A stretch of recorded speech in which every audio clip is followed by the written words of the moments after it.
What happens when we start playing? And Jaya Radha Madhava Kunja Bihari.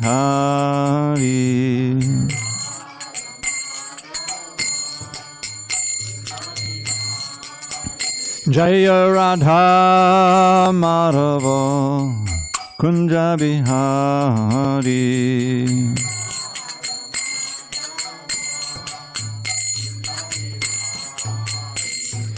Gopi Janavallabha Girivaradhari.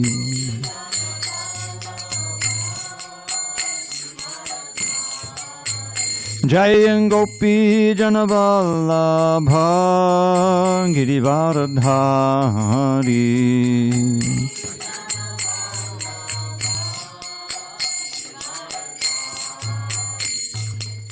Yashodanandana Bhajana Ranjana.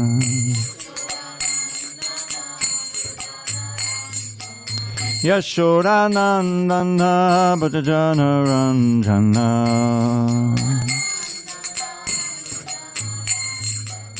Yamunatira Vanachari. Yamunatira Vanachari.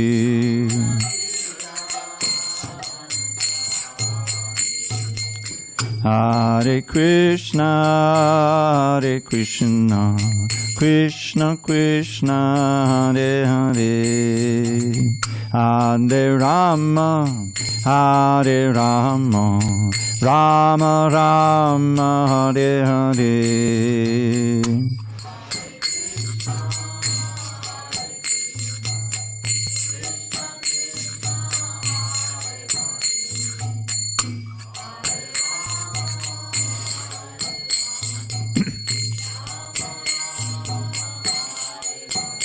Hare Krishna, Hare Krishna, Krishna Krishna, Hare Hare, Hare Rama, Hare Rama, Rama Rama, Hare Hare.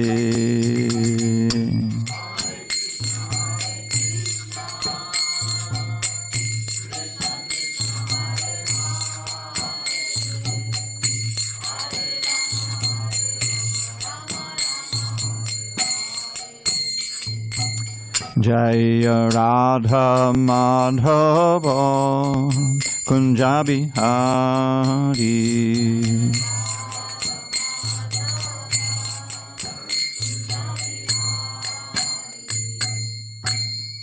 Jai Mr. Pad Paramahansa Parvajikacharya Ashtottara Shri Srimad, His Divine Grace Srila A.C. Bhaktivedanta Swami Prabhupada Ki Jai. ISKCON BBT Founder Acharya Srila Prabhupada Ki Jai. Jai Om Vishnupad Paramahansa Parvajikacharya Ashtottara Shri Srimad, His Divine Grace Srila Bhakti Siddhanta Saraswati Thakur Ki Jai. Ananta Koti Vaishnavini Ki Jai. Namacharya Srila Haridas Thakur Ki Jai. Srimad Bhagavad Gita Ki Jai. Samaveda Bhaktivinoda Ki Jai. All glories to the assembled devotees. All glories to the assembled devotees. All glories to the assembled devotees. All glories to Shri Guru and Gauranga. Okay. I think 35. Okay. Om Namo Bhagavate Vasudevaya. Om Namo Bhagavate Vasudevaya. Om Namo Bhagavate Vasudevaya.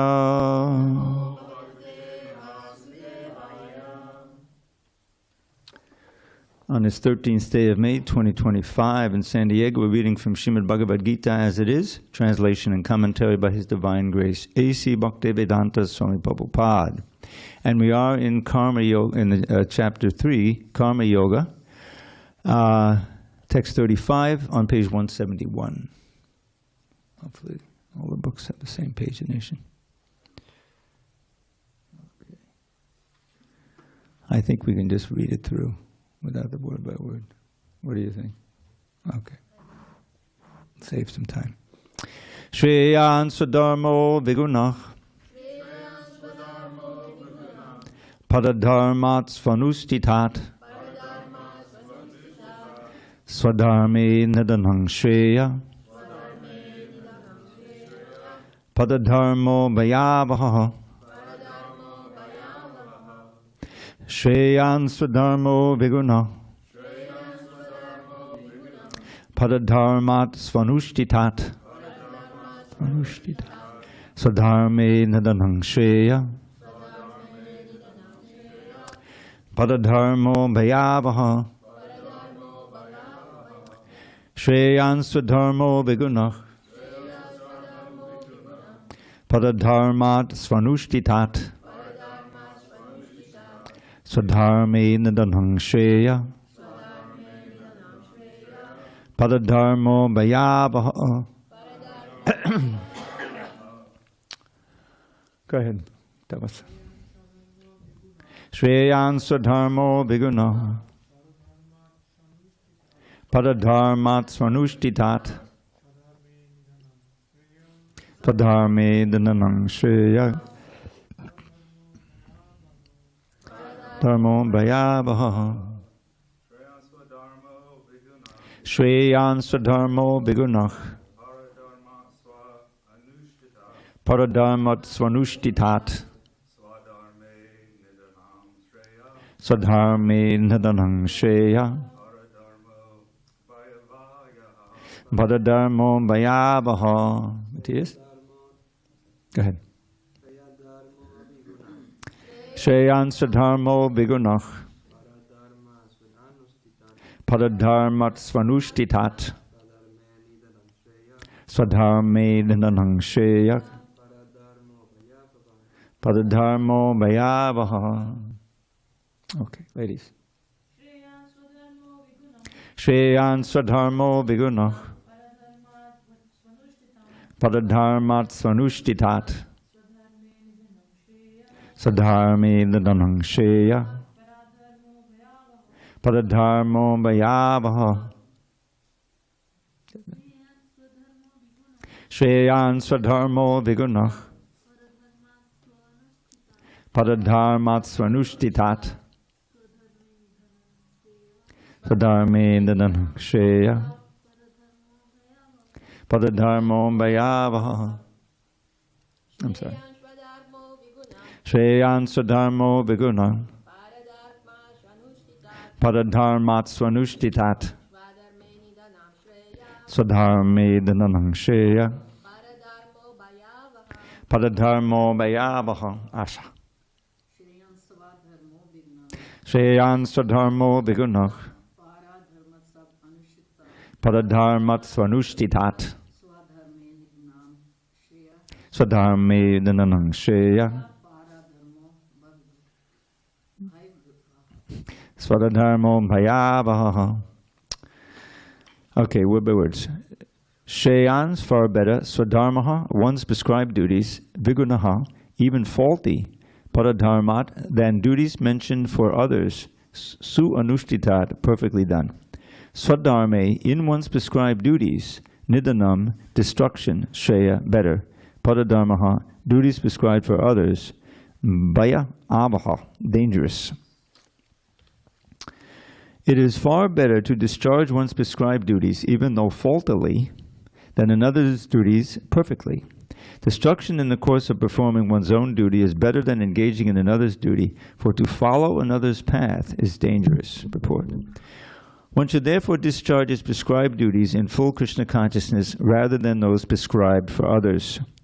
Materially, prescribed duties are duties enjoined according to one's psychophysical condition, under the spell of the modes of material nature. Spiritual duties are as ordered by the spiritual master for the transcendental service of Krishna. But whether material or spiritual, one should stick to his prescribed duties, even up to death, rather than imitate another's prescribed duties. Duties on the spiritual platform and duties on the material platform may be different, but the principle of following the authorized direction is always good for the performer. When one is under the spell of the modes of material nature, one should follow the prescribed rules for his particular situation and should not imitate others. For example, a Brahmin who is in the mode of goodness is non-violent, whereas a Kshatriya who is in the mode of passion is allowed to be violent. As such, for a Kshatriya it is better to be vanquished following the rules of violence than to imitate a Brahmin who follows the principles of non-violence. Everyone has to cleanse his heart by a gradual process, not abruptly. However, when one transcends the modes of material nature and is fully situated in Krishna consciousness, he can perform anything and everything under the direction of a bona fide spiritual master. In that complete stage of Krishna consciousness, the Kshatriya may act as a Brahmin, or a Brahmin may act as a Kshatriya. In the transcendental stage, the distinctions of the material world do not apply. For example, Vishwamitra was originally a Kshatriya, but later on he acted as a Brahmin, whereas Parashuram was a Brahmin, but later on he acted as a Kshatriya. Being transcendentally situated, they could do so. But as long as one is on the material platform, he must perform his duties according to the modes of material nature. At the same time, he must have a full sense of Krishna consciousness. Om Ajnana Timirandasya Jnanandana Shalakaya Chakshur Unmilitam Mena Tasmai Shri Gurave Namaha. I was born in the darkest of ignorance, but my spiritual master Srila Prabhupada opened my eyes with the torch of knowledge. I offer my humble obeisance unto him and all members of Sri Parampara. So, this verse, of course, is in context with the whole chapter. And the whole chapter is called Karma Yoga. It indicates how one can best act for his ultimate good and for the good of others at the same time.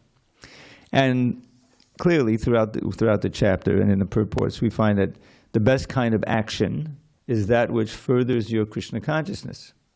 And we learn throughout the book, and especially in chapter 4, Krishna prescribes, he says, Tadvidi pranipatena parivashnena sevaya ubadikshandi teganam jnaninas tattvadarshana. That in order to really progress nicely in Krishna consciousness, you need to come under the instruction of a bona fide guru, known as Tattvadarshi, meaning he's actually seen the truth, the realization of the transcendental name, form, qualities, and pastimes of Krishna. So that's essential. So here the point is being made, since when you talk about karma, you have to talk about the different social divisions of society. There's Varna, Ashram. There's Varna and the Ashram. Varna is the different, we have it, as Krishna says, they're present everywhere, and Prabhupada pointed out. You may not have a bunch of intellectuals in the colleges called Brahmins, but you still have an intellectual class, those who are very inclined or have high aptitude and intelligence, and they can learn things and teach. And they're supposed to in the Vedic culture, because it's not just material IQ and material intelligence, but it's also spiritual advancement. It's understanding that they have Brahminical qualities, which include austerity, cleanliness, truthfulness, all of these other qualities. So if one is actually a Brahmin, he should act as a Brahmin.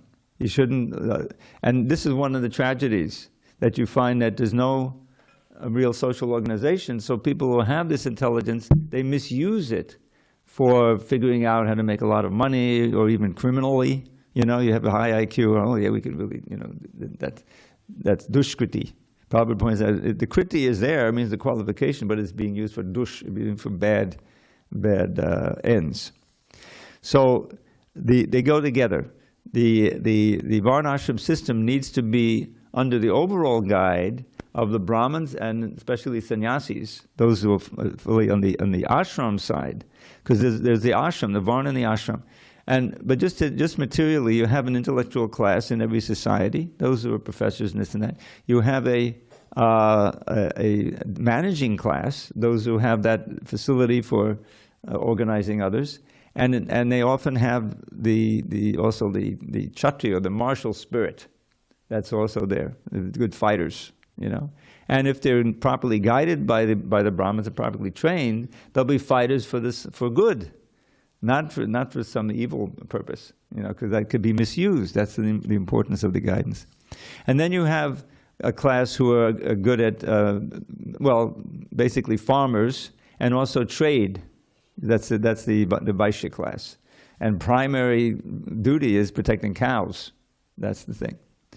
And then you have the largest class, manual laborers, Shudras. They're also meant to be guided morally by the higher classes, not just, ragtag. So that's the Varnashram system. And when it's right at the beginning of the Bhagavatam, in the second chapter, it's described, well, what's the real essential thing that holds the Varnashram together and makes it valuable? Atak pumbir dvija shrestha varnashrama vibhagashaha swanustitasya dharmasa sangsiddhya haditoshanam. Those who are following nicely the principles of Varna and Ashram, it's really valuable when the purpose in every case is to please Hari, is to please Krishna, the service. Otherwise, if it's just, for increasing the prosperity of the country, then it can veer off into all kinds of sinful activity. There has to be that essential spiritual core, and then everything is right. So this is practically this identical verse appears again in chapter 18, I believe. This idea that better to stick to your duty than to try another's duty, even though you may do it, you think you're doing it better, because otherwise changing your free varnas up and down is going to really cause havoc in society. So it's better for you and for society as a whole to be satisfied in your swadharma, what you have an aptitude for. I remember in grade school, I don't think in high school, in grade school we had various aptitude tests. What is this person like? And what are they good at? And I had some aptitude for music, so they said, okay, you can play an instrument in the orchestra and like that. And that's how I learned to play the flute. And believe me, that was when I first saw the picture of God as a flute player. I said, oh, that's very interesting. Let me check that out and go to the temple. Okay.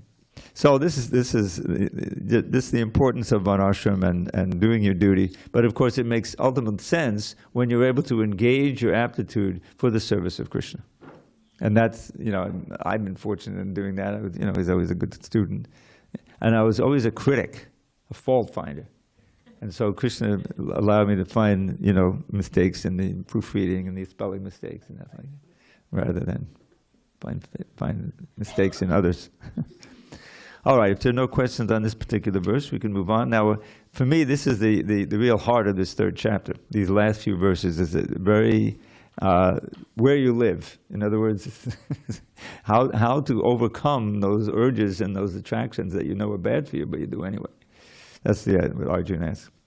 All right, text 36. Arjuna vacha atakena prayukto yam papam charati purushaha anichanna bibharshneya baladi viniyojitaha. Arjuna said, O descendant of Vishnu, Krishna, by what is one impelled to sinful acts, even unwillingly, as if engaged by force? Purport. A living entity, as part and parcel of the Supreme, is originally spiritual, pure, and free from all material contaminations. Therefore, by nature, he is not subject to the sins of the material world. But when he is in contact with the material nature, he acts in many sinful ways without hesitation, and sometimes even against his will. As such, Arjuna's question to Krishna is very sanguine, means very appropriate, as to the perverted nature of the living entities, conditioned living entities. Although the living entity sometimes does not want to act in sin, he is still forced to act. Sinful actions are not, however, impelled by the supersoul within, but are due to another cause, as the Lord explains in the next verse. So this is, when I first read this verse, I was reminded, it was like several years before I came to Krishna consciousness. I had a little paperback Gita that I was looking at. And I was living in New York, Lower East Side, and thank God I didn't get into the heavy drug culture, although I have to admit, I confess fully, I would smoke marijuana almost every day, and sometimes even hashish. But that's as far as I took it.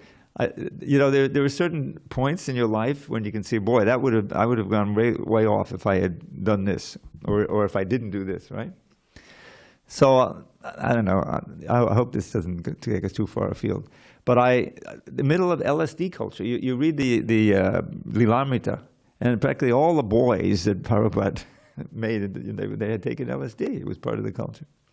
So I'm there living right in the same block. I lived a block away from Tompkins Square Park for 2 or 3 years.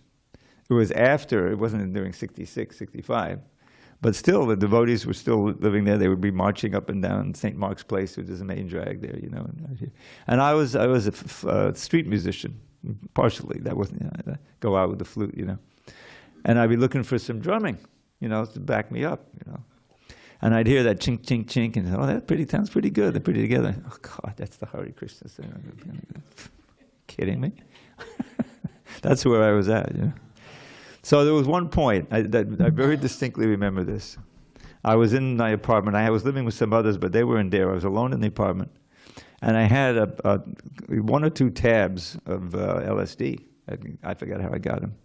And I'm thinking, well, should I finally take it or not? And I'm sitting back in the chair, and I'm looking.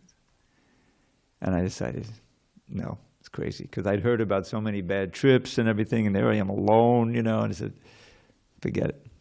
And thank you, Krishna, for inspiring me to do that. I probably would have never come back from that trip. So anyway, this is a very, very cogent question. I remember when I first read that, I said, yes, that you feel like that. And it's especially true when you get addicted to something. I smoked cigarettes for a few years, starting when I was age 15. I remember sitting in the park, getting used to it. Oh, really? Well, everyone else is doing it. I got to get, So I did that for, 6 years or so, smoking. Yeah, that's why I'm not going to live to 90. I'll only live to 85. Anyway, and then at a certain point, I think it was in the early, I forget exactly. I think it was early 60s. They came out with the message on the package. Right? There must have been a lot of back push from all the big tobacco companies. No, we don't. Who can we pay off? Anyway, eventually we sold mine. And there's a warning right there. It says, warning, cigarette smoking, I think it said can be hazardous to your health. Now it says will be hazardous to your health or will produce cancer and all that.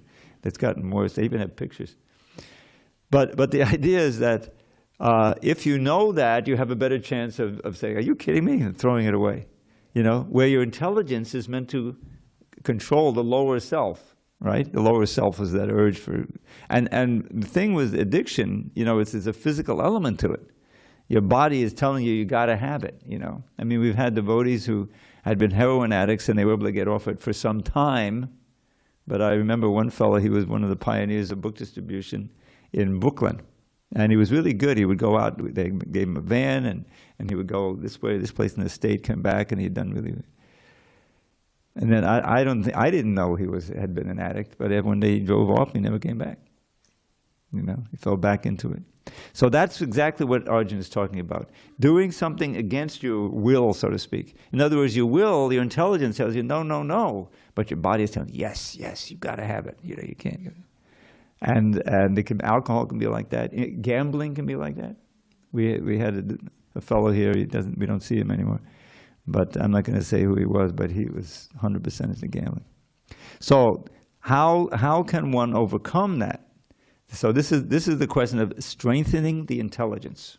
Strengthening the intelligence, because the intelligence, as Krishna will say in these answers, is above the mind, which is above the senses. You see, so the higher self, the buddhi, informed from the spiritual input, comes strong, and then you control the mind and the senses, engage them in Krishna consciousness. Without doing that, there's no hope. Eventually, you fall away. And by gaining it and engaging them in Krishna consciousness, you get the higher taste. And at a certain point, the urges aren't there anymore. The push isn't there, or it's so weak that you can say, "Are you kidding me? Get out of here," So that's what this whole section is about, and Krishna will analyze it. All right, so let's go on. What does Krishna answer? Kama esha krodha esha rajoguna samudbhavaha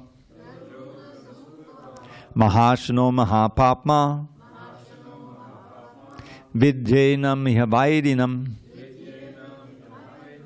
The Supreme Personality of Godhead said, "It is lust only, Arjuna, which is born of contact with the material mode of passion and later transformed into wrath, and which is the all-devouring sinful enemy of this world." Purport. When a living entity comes in contact with the material creation, his eternal love for Krishna is transformed into lust in association with the mode of passion. Now, just one note on this word lust. Of course, kama has come to be known as, sex desire. But it's more than that. It's any very overpowering desire that you have. You see, it's a very powerful desire. That's the kama, the larger meaning of kama in the Sanskrit language. Or in other words, the sense of love of God becomes transformed into lust as milk in contact with sour tamarind is transformed into yogurt. Then again, when lust is unsatisfied, it turns into wrath. Now we had this in the last chapter, remember that? The degradation from, we maybe go into that after.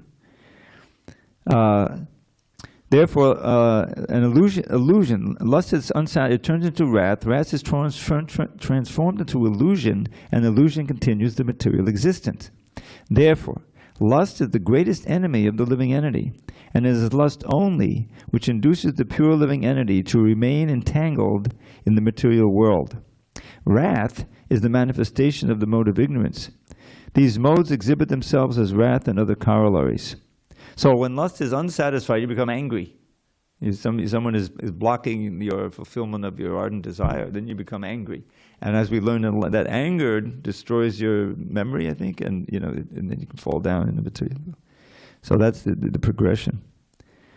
Wrath is manifested in the mode of ignorance. These modes, if therefore the mode of passion, instead of being degraded into the mode of ignorance, is elevated to the mode of goodness by the prescribed method of living and acting, then one can be saved from the degradation of wrath by spiritual attachment.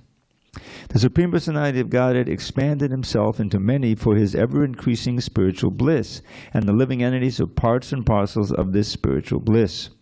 They also have partial independence. But by misuse of their independence, when the service attitude is transformed into the propensity for sense enjoyment, they come under the sway of lust. This material creation is created by the Lord to give facility to the conditioned souls to fulfill these lustful propensities, and then completely baffled by prolonged lustful activities, the living entities begin to inquire about their real position.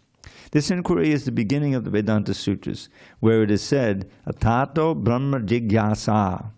One should inquire into the Supreme. And the implication, I don't know if it's in the Sanskrit, now therefore, as a human being, you should inquire into the Supreme, Brahman. What is the source of everything?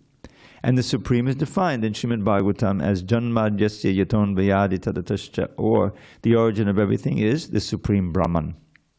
Therefore, the origin of lust is also in the Supreme. If, therefore, lust is transformed into love for the Supreme, or transformed into Krishna consciousness, or in other words, desiring everything for Krishna, then both lust and wrath can be spiritualized.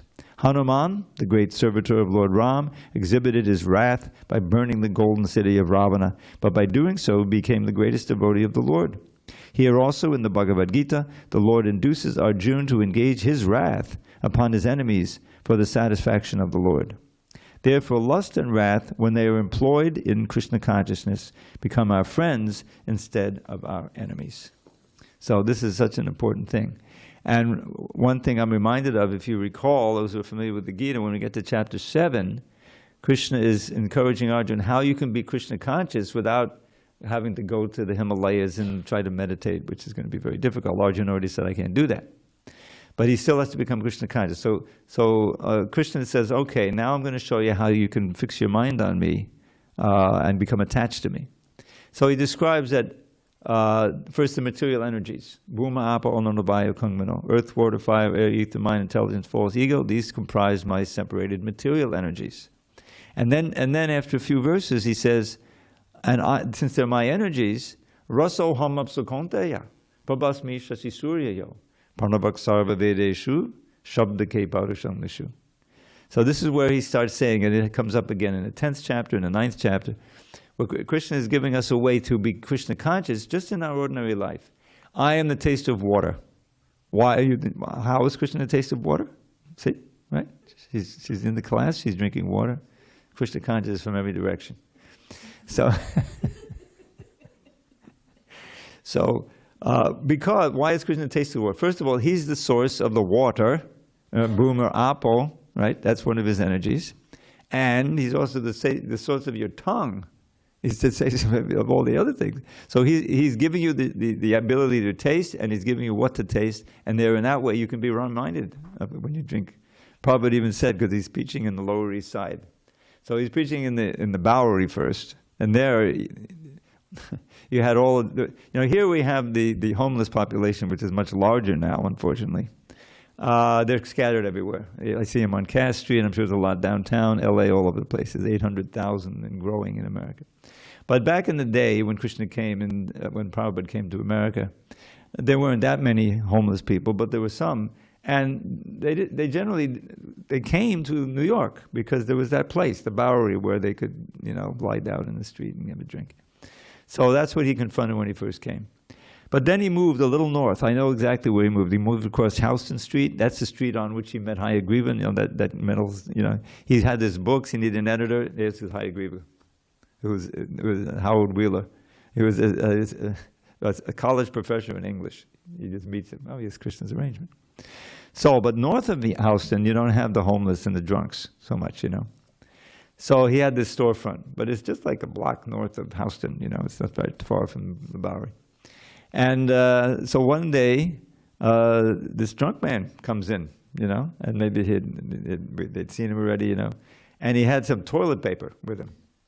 And he said something a little incomprehensible. Then he knew where the bathroom was, and he put the toilet paper in there, and he left. And probably he started his devotional service. He's benefited, eternally. So the point is that the force of lust is nothing but love of Godhead that's been curdled, if you will, that has been transformed by association with the material energy. And this is the verse you've heard me chant a million times in these classes. In the 11th canto, it's described how fear arises, because as soon as we leave the spiritual world, as soon as we turn away from Krishna, then we're kind of on our own. We don't feel the protection, you see, and it becomes very fearful. So it's Bhayam Dutiya Bandhabeshitaksad Isha Dapetatse Viparyo Asmati. Very concise language, Sanskrit. So fear arises as soon as we turn our back on Krishna, because we want to be the enjoyer and the controller, and we become absorbed in the dualities of this world. What's pleasing, what's not pleasing, what's hot, what's cold, and all this stuff. Dvitiya, that's what Dvitiya is true. Dvitiya Manaveshitaksad. Isha is the Lord. That's the Isha, the controller. Apetas means turning away, turning your face away. Viparyo asmriti.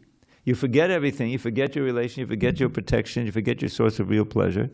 And things become reversed. Instead of being a servant, being happy at our natural position, servant of God, you see, we try to be the master. That's reverse, you see. And it's caused by maya, tanmayato, but one has to be intelligent, Buddha abhajetam, and turn back to that Lord and start worshiping Him again. How? Bhakti aikayation, with one pointed, sincere devotional service. Because we've been so conditioned over millions of births, it's not easy to overcome that. And so there has to be some austerity, which means, yes, I want to do it, but I know I shouldn't do it, and I'm feeling empowered from chanting Hare Krishna, so I won't do it. It says, I don't want to do that, but I'm feeling empowered by chanting it, therefore I will do it. So that you do the do's and don'ts. That's any process of advancement involves that. And that's, where do you get that? You get that from association, and again, the strengthening of the intelligence. By hearing, and by following what you hear, doing what you hear, that Krishna gives you more intelligence. He's guiding from within. We all have Krishna within as a super soul. And He wants us to be Krishna conscious. But we're very stubborn. We're so conditioned that we keep trying to, with the green bird in the green tree, trying to eat the fruit. So, but the spiritual, the super soul comes out of and he comes in the form of the spiritual master, and in the form of the Shastra, and the form of the other devotees in order to give us spiritual strength. And at a certain point, it's like building up a muscle. After a while, you say, I'll never do that again. I used to do that. No way, you know. And even comes where the taste is gone. I remember when I first read that, that just struck home so much. Because I've been in Krishna consciousness a while, you know. And so this verse is similar to the third chapter. This is near the end of the second chapter. Vishaya, Vishaya, the object of the senses. Now I always point this out. Sanskrit is such an incredible language. Vishaya, it means sense gratification, the object. And Visha means poison. Is that far out or what? Indra, Indriyas. The Indriyas are the senses. Indra, he's always losing control, right? I'm not going to go into detail. He's got a lot of eyes on his body for a reason. So anyway, this verse says that one can turn away from the objects of the senses, but if you don't have Krishna consciousness, the taste will remain. Just like any alcoholic can tell you, you know. You got to stay away from the bars. He doesn't think that, oh, I can just go in there, my old friends are there, I'm not going to drink anything. Yeah, right. And fall off the wagon, like they say. You know? So here he's saying you may turn away from the object of the sense, but the sense desire will remain. But if you do that, rasabhyasa, if you get the higher taste, padam drishta navartate. Padam drishta means you see, directly experience the padam, the Lord, through the chanting, through the worship, through the deities, through the prasadam, through the association, then nanavartate, you don't turn back. You get the higher taste, and eventually the lower taste is gone. That's real vairagya. Vairagya has to be there. The detachment through knowledge is how you build it, you see. Vairagya and vidya. Okay. So now he's told him that it's lust only, which transformed into wrath. And then when you're in the throes of anger, you can definitely do something that you wish you had never done before, right? Sitting in your jail cell, and oh my God, how did I do that? You know, where'd I go? Yeah, because you let lust go, and the anger comes. Yeah.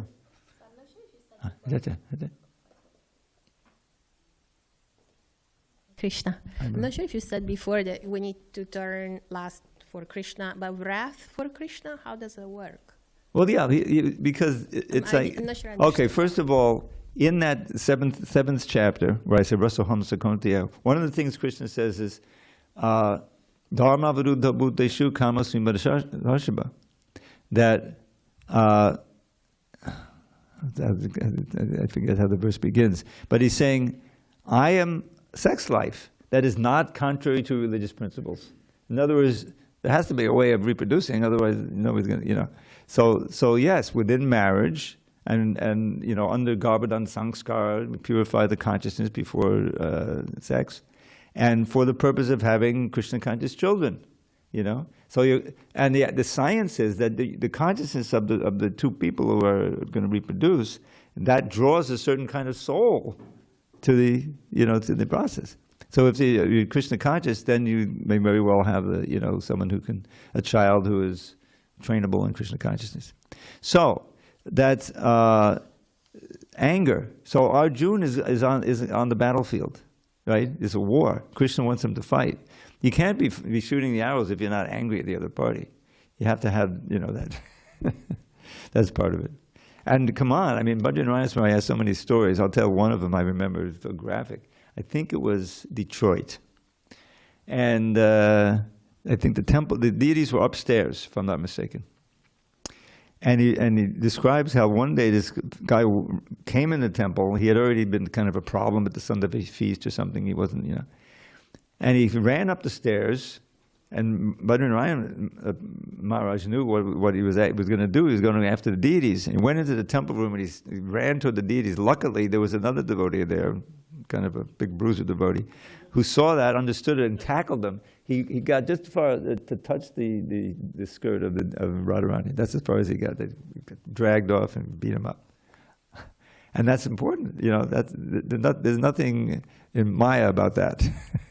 You know, I mean, you don't want to kill someone, but you have to stop them, and you know. So that's, that can be used, that can be engaged. Prabhupada said we could even engage missiles. I don't know how, and I'm not going to try to figure out how that could happen. But he said it. All right, so we did Kamesha Krodesha. Yeah, go ahead. Oh, but because we have an audience, they're out there. It seems to me that the point that Krishna is making is that lust and anger and wrath are become problematic when one resists. One resists? Yeah. It's saying here that, where did it go? It's created by the Lord to give facility to the conditioned souls to fulfill these lustful propensities, and when completely baffled by prolonged lustful activities, the living entities begin to inquire about their real position. Mm-hmm. So it sounds to me like there's an encouragement to engage in the activity until... I don't know if it's an encouragement. I think it's just a strategy. Okay, it's a strategy. Yeah, because like gamble. You're going to do it, So Prabhupada always gives the example of the mother and the child. The child doesn't know anything, and he's fascinated by this flame. The mother's trying to cook something, and there's a flame there, but the kid's held tight. But he's always reaching toward the flame. Said no, no, no. So finally, the mother lets him touch the flame. Crying. You see, I told you. And then he learned from experience. Mm-hmm. Never again. That's the idea. Yeah. So we've been here a long time learning our lesson, and we're fortunate to have come in contact with. I always point this out. What's the day of Brahma? 8,640 billion. Yeah, that's 24 hours of Lord Brahma. Krishna comes to the Earth planet, the equivalent of it, once in a day of Brahma. Once, and so here we are. It's just 5,000 years ago, which is less than a snap of a finger if you go that distance. And not only that, but he then came as Lord Chaitanya a mere 500 years ago, like that was the day before yesterday. So we're very fortunate to have come in contact, to be interested, to take part. And we should take advantage. It's just like another one of my experiences is the lottery. We don't play the lottery, but they're luring you in. Hey, come on, play the lottery. So we've already won the lottery. We have the ticket. You see, we've been born. We've come in contact with devotional service, pure devotee, Srila Prabhupada, Lord, and we have all these advantages. Now let's cash it in, which means get really serious about Krishna consciousness. About advancing. What is it, and throughout the Bhagavatam we get this injunction, don't waste this precious human life. Lord Rishabdev says, he's a great Acharya incarnation actually. Nayam deho deha bhajanga loke krishtan kamanarate vidbrujanga. He's speaking to his 100 sons. He's about to renounce and go, and he's got these 100, one of whom is Bharat, with Bharat the Varsha was named, very exalted. And he says, human life is not meant for simply trying for sense gratification like the hogs and dogs, Rather, tapo divyam, you have to practice austerity, but not just any austerity. You can practice austerity, become a high jumper. No. Divya, transcendental austerity. In order to purify. Tapo divyam putrakayena sattvam shuddhyed. Then what's the purification do for you? Yasmat brahma saukyam tvanantam. You'll be able to come to the point of enjoying unending happiness, rather than this flickering, degraded sense pleasure. This is, and he goes on with some more very important instruction. And so this is the same idea now, is that you're attracted to something that you know is bad for you, but you don't know any way, the other way to enjoy is, trouble, I got to do it one more time, then I quit. It's like that. But it doesn't work like that. But so the whole material world is like that, to give us the chance for the souls who are rebellious to, yes, go through trying to enjoy and control and birth, death, old age, all these things. And until finally, by my arrangement, you'll meet a pure devotee, I'll speak the Bhagavad Gita, and if you're intelligent and fortunate, you'll take it seriously. Krishna is giving us all this chance, but we have our free will. We can say no. I always point out, just, I've been about 4 or 5 bars down the street that have come and gone, but they're always there. You know, instead of coming in here, you can walk a few more feet, go in there, and you can watch the game. I think they use a sports bar or whatever, and then get drunk. You know, and a lot of people wouldn't come in here for $1 million. Oh, the Hare Krishnas, forget it. You know, I don't. Come in here for $1 million. Not on the record. I would come in here for free. But the point is that we are fortunate enough to be interested, and now we should pursue that interest and try to become as Krishna conscious as possible in lifetime. And Krishna's made the arrangement. Yes, if you want to become degraded, you can. Because without that free will, there's no meaning to love. That's the thing. In the spiritual world, we have minute free will. We can turn away from Krishna. Prabhupada said graphically, Krishna doesn't want us to love him at the point of a revolver. That's not love. You see, it's got to be freely given. And therefore, he has to give us a little free will. And we can misuse it, and we did. Now we're using it on the other way. Instead of going to the bar, you came here. You know, and the more we learn, strengthen the intelligence. And I'd like to share one verse that most of you have heard at least 20 times, but it never gets old, and some new people who haven't heard it. And this is a verse spoken by Lord Chaitanya to Sanatana Goswami in his teachings to Sanatana in the Chaitanya Charitamrita. And I read that it was originally written by Madhavendra Puri and quoted by Bhaktisiddhanta in the lecture. So it goes like this. Prabhupada would quote it quite often. Kama, here we go, kama. Kama dinam katina katita, palita durnideshas, tesham jata mayana karunanattapano prashantihi.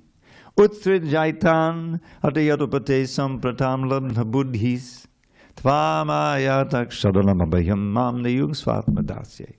In how many ways, this is completely apropos here, in how many ways have I sought to obey the seductive demands of my wicked desires? They've shown me no mercy, yet on I've gone shamelessly trying to quench lust's unquenchable fires. That's in the next verse. But now I'm rejecting those hellish desires, for my higher intelligence now has awoken. O Krishna, O shelter of fearlessness, please let me serve you with faith that will never be broken. That's really an essential, verse for us, because that's everyone is with it. It's like you're a slave to all these millions of desires and you think, oh, it's natural. If I can just fulfill them, I'll be happy. That's an illusion. But then we can see logically, no, it's always temporary. Even if we have experience, some sense gratification, how long does it last? It's not permanent. It's temporary. And if you try to prolong it, or if you try to, like eating, some delicious, eat. Oh, okay, can't eat in 2 days. Now you have to fast for a couple of days. Huh? It gets boring and sickening. Just the opposite, right? When you first start, yes, it's very, very pleasing, So that's all. It's always like that, And the worst thing is, it plants a desire for you to do it again. And when you die without desires, your mind doesn't die. It goes with you, brings you back again to birth, old age, disease, and death. Better to sublimate. I love that word. Sublimate the desires. You want to eat very nicely? Learn how to cook prasadam and offer it nicely and serve it out, and you'll taste, and you'll also go back to God. You want music? We got music. Rhythm? We got rhythm. We got jazz. Rupa rap. Not rap. Rupa rap.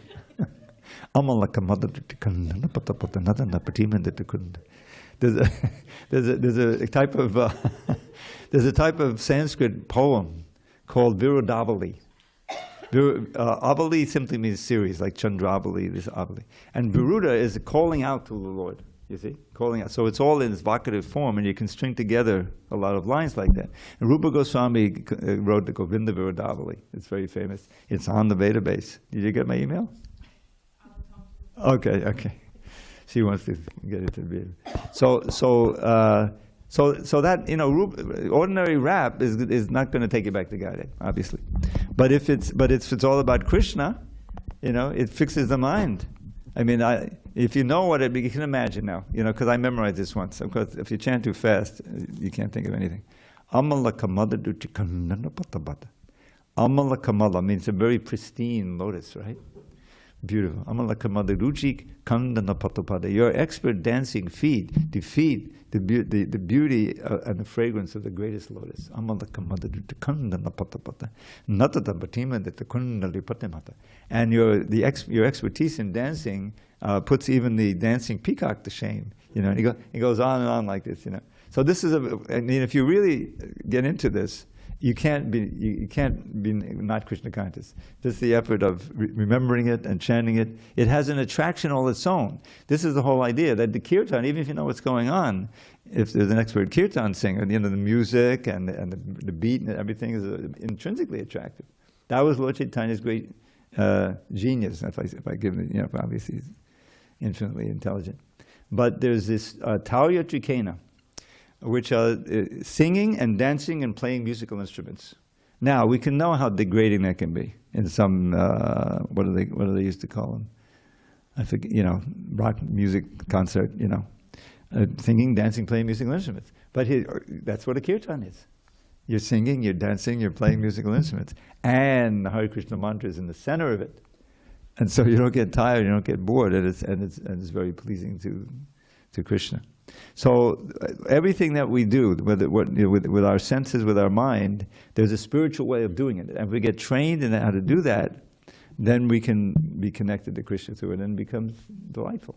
We saw with Srila Prabhupada, his health is failing, he's an elderly man, but he was always peaceful and very ecstatic. He said, "I'm really a kirtan man." I'm basically kirtan. He loved the kirtans, And so anyway, we have a reservoir of pleasure within our heart.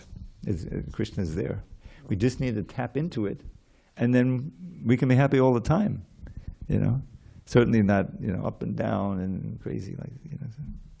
All right, it's getting a little late, so what I can do is hopefully we have another class tomorrow. You're all invited, but I can do a couple of little poems. I did one already. But this one is, let's see. Okay, this is a few verses from the Kebalashtaka.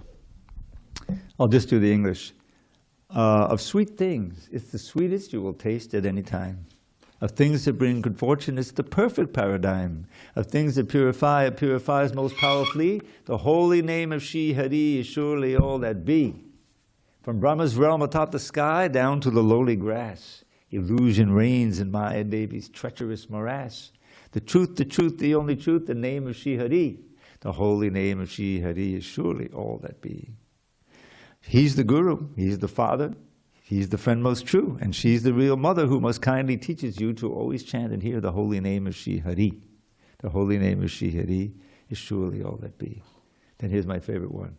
Remember that our final breath may come at any time, no matter if we're old and sick or in our youthful prime. So young and old alike should chant the name incessantly. The holy name of Shri Hari is surely all that be. Lord Shri Hari forever dwells wherever devotees, whose hearts are fixed in Him and free of all impurities, uplift their voices high and sing His name in ecstasy. The holy name of Shri Hari is surely all that be. Alas, what sorrow, what great pain, the worst calamity, for people to forget the holy name of Shri Hari. Although the name's a priceless gem, mere broken glass they see. The holy name of Shri Hari is surely all that be. Just fill your ears, just fill them with the name of Shri Hari. Just chant the name with all sincerity. Just sing the name, just sing the holy name eternally. The holy name of Shri Hari is surely all that be. It makes this world appear like bits of straw upon the ground. Resplendently it reigns supreme, divinity and sound. It's filled with transcendental bliss and peerless purity. The holy name of Shri Hari is surely all that be. Then there's a 9th verse which I wrote. Actually, he wrote 100 verses about the holy name like this. I think Bhaktivinoda Thakur pulled out these 8 as an astika. So I wrote, inspired to glorify the holy name of Shri Hari, Shri Nilakanta wrote this hymn in Sanskrit poetry. I pray that those who hear the lowly version made by me will chant the holy name of Shri Hari in ecstasy. All glory to Srila Prabhupada. Hare Krishna.